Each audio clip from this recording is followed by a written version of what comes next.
Hello everyone, welcome back to my channel and welcome to my another new vlog. সবাই কেমন আছো? আশা করছি সবাই খুব ভালো আছো আর সুস্থ আছো। আর আমিও কিন্তু খুব ভালো আছি। আজকে একটা ট্রাভেল ভ্লগ তোমাদের সাথে শেয়ার করতে চলেছি।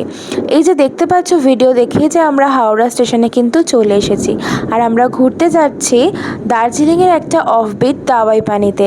যারা যারা গেছো কমেন্টস করে জানিও তাদের অভিজ্ঞতার কথা, আর যারা যাওনি আমার এই ইউটিউব ভিডিও থেকে যদি তোমরা কেউ কোনোভাবে হেল্প হয়ে থাকো, কোনো ইনফরমেশন তোমাদের কাজে লাগে, অবশ্যই সেটা কিন্তু কমেন্ট করে জানিও। এই প্রথমবার একটা অভিজ্ঞতার সম্মুখীন হয়েছি। আমাদের ট্রেন ছিল 14 তারিখ রাত্রির বেলাতে দার্জিলিং মেল, কিন্তু আমাদের ট্রেন কনফার্ম না হওয়াতে আমরা তৎক্ষণাৎ ডিসিশন নিই আমরা বাসে করে বেরোবো, বাট বাসের টিকিটও সেই সময় সোল্ড আউট হয়ে গেছিলো।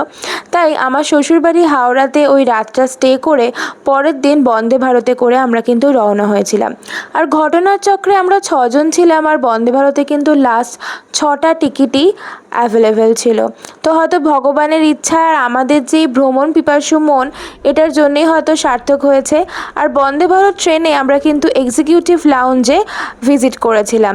তো সেটা অ্যাভেলেবিলিটা কেমন ছিল, ওখানে কি কি দিয়েছিল সেটাই শেয়ার করছি।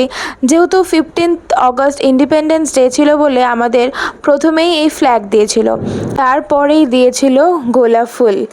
আর এর আগে আমার চ্যানেলে তোমরা কিন্তু সিসি কোচ, যেটা বন্দে ভারতের পুরী এক্সপ্রেসের, তোমরা কিন্তু ভিডিও দেখেছো। আর এই এক্সিকিউটিভ লাউঞ্জ, এটা কিন্তু আমার ফার্স্ট টাইম এক্সপিরিয়েন্স। এটা ছিল প্রচণ্ড ভালো আর প্রচণ্ড কমফোর্টেবল জার্নি। আর তারপরে ছিল সেদিনকার নিউজ পেপার।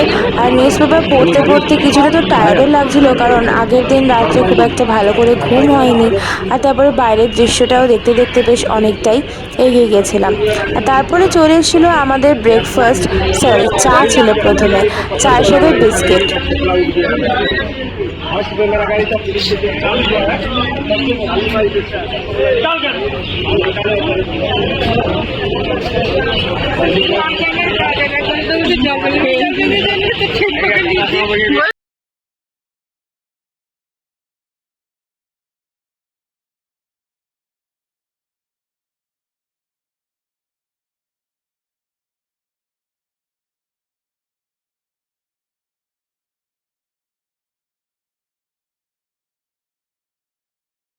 আর ব্রেকফাস্টের প্লেটিংয়ে তো অনেক কিছু ছিল, যেগুলো সব খেয়ে শেষ করতেই পারিনি। সাথে কিন্তু বাড়িতে নিয়ে এসেছিলাম, বাড়িতে বলতে ওখানকার হোটেলে। আর দেন ছিল স্যুপ। তারপরেই ওই 12টা নাগাদ, 12টার কিছুক্ষণ আগেই হবে, এই স্যুপটা দিয়েছিল। পরপর এতগুলো খাবার দিচ্ছিল যে ট্রেনের জার্নি মনেই হচ্ছিল না যে কতক্ষণে পৌঁছাবো, সময়টা যেন তাড়াতাড়ি স্পেন্ড হয়ে যাচ্ছিল। তো আমি ব্রেকফাস্টে সেরকম খুব একটা কিছু খেতে পারিনি বলে স্যুপটা নিয়েছিলাম।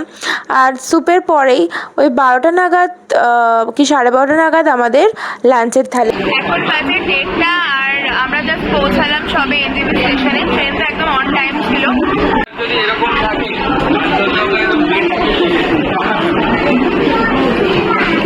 চলো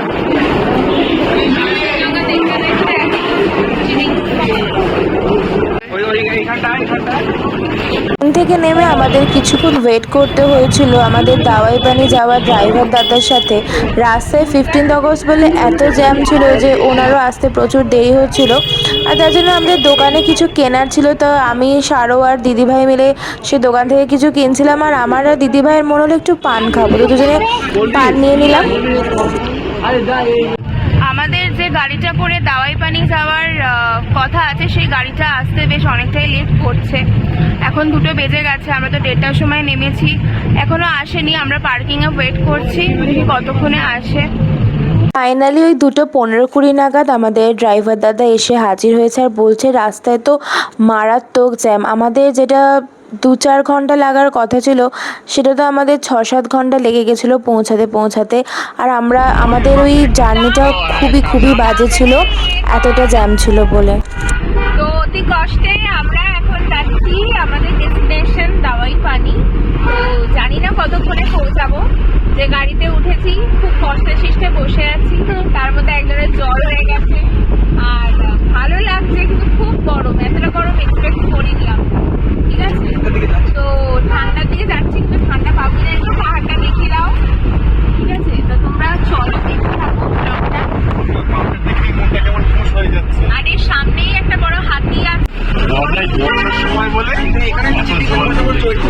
ডেস্টিনেশনে যাওয়ার সময় বলে দিয়েছিলাম ড্রাইভার দাদাকে একটা ভালো মোমোর দোকান দেখে কিন্তু দাঁড়াবেন। তো সেই মতন আমাদের ড্রাইভার দাদাও একটা ভালো দোকান থেকে দাঁড় করিয়েছিল। সেখানে আমরা সবাই মোমো আর চা খেয়ে নিয়েছিলাম। দোকানে আমরা জাস্ট দাঁড়ালাম, একটু মোমো খেতে ইচ্ছা করছে, আর পাহাড়ে এলে তো মোমোটা না খেলে যেন অসম্পূর্ণ থেকে যায়। তো একটা হল দিয়েছে, এখানে আমরা মোমো খাবো। ওয়েট করছে সবাই কিছু আসতো, কারণ ভালো করে ঘুম হয়নি আর অনেকক্ষণ ধরে একই জামা কাপড় পরে আছি। তো হোটেলে যাবো, সবাই তো ওয়েদারটা দেখালেন। আর আজকে কিন্তু প্রচণ্ড জ্যাম, ৩ আগস্টের জন্য চারিদিকে প্রচণ্ড বাইক, এত জ্যাম। আমরা আশা করছি 5টার মধ্যে পৌঁছাবো, বাট আমাদের ড্রাইভাররা বলছে সন্দেহ হয়ে যেতে পারে। মোমোগুলো প্রচণ্ড টেস্টি ছিল, স্পেশালি চাটনিটা তো দারুণ এখানকার বিশেষত্ব। আর এই মোমোটা না খেলে কীরকম মনটা করে, তাই না বলো?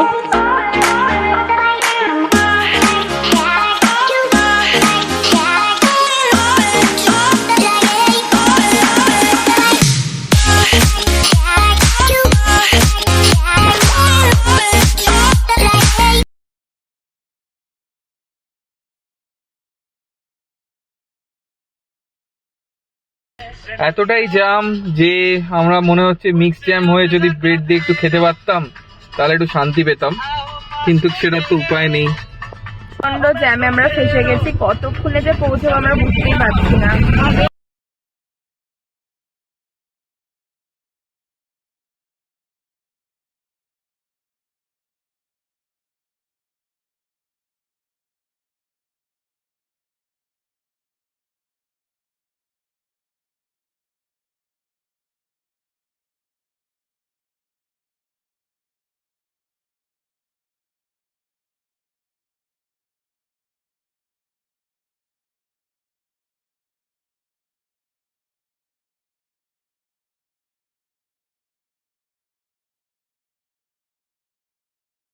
আমরা দাওয়াই পানির রাস্তায় যখন পৌঁছালাম তখন বাজে রাত 8টা মতন।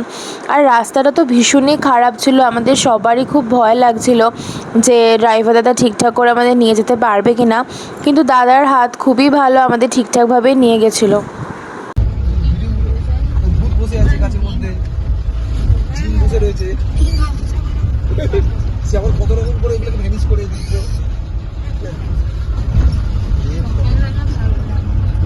সকালবেলা আমরা ট্রেকিং এ বেরোবো, তো গাছের ডাল কাটতে হবে। ওদের হেভি সাহস বলো, এই অন্ধকারে 3জন মিলে বেরিয়ে পড়েছে। না ওরা কাছেই বোধহয় স্টে করছে, ওর জন্য অতটা ওই দেখো দার্জিলিং। আমরা হোটেল মাউন্টেন ভিউতে ছিলাম, আর হোটেলের রুমগুলো ছিল অসাধারণ। রুমের ভেতরে ঢুকতেই ছিল একটা সুন্দর আয়না, আর বাদিকে ছিল একটা কাঁচের জানলা, যেটা দিয়ে সকালবেলায় কাঞ্চনজঙ্ঘা পুরো ক্লিয়ারলি দেখা যাচ্ছিল। আর 2টো বেড ছিল, ওটা পুরো নিট অ্যান্ড ক্লিন রুমটা। আর ছিল বাথরুমটাও খুব সুন্দর ছিল। তো তোমরা যদি কেউ এই হোটেলের ডিটেলসটা যাও, তোমরা কিন্তু কমেন্টস করো, আমি তোমাদের সাথে শেয়ার করে দেবো। হোটেলে ঢুকে সবাই ফ্রেশ হয়ে আমরা চায়ের অর্ডার দিয়েছিলাম, আর সাথে ছিল গরম গরম চিকেন পকোড়া। চা আর পকোড়া দুটোই অসাধারণ ছিল।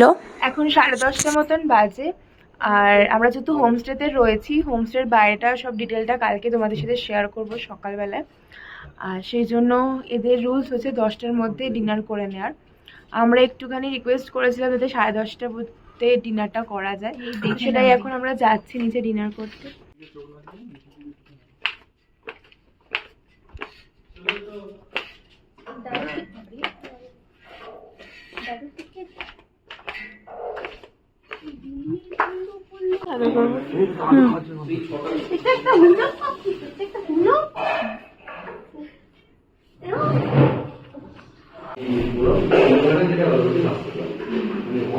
এসেন্সটা ওখানে দেওয়া আছে, যে একজন বিক্রেতা আছে ও বিক্রি করবে, দিতে দিতে হবে। আরেকটু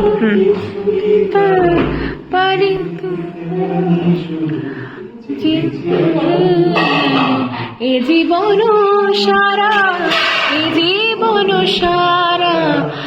এবার হিন্দিটা আমরা সবাই সেদিনকে খুব টায়ার্ড ছিলাম আর এনার্জি ছিল না, তাই আমরাও খুব তাড়াতাড়ি ডিনারটা করে নিয়েছিলাম। ডিনারে ছিল ভাত, ডাল, আলু ভাজা, চিকেন আর পাঁপড় ভাজা।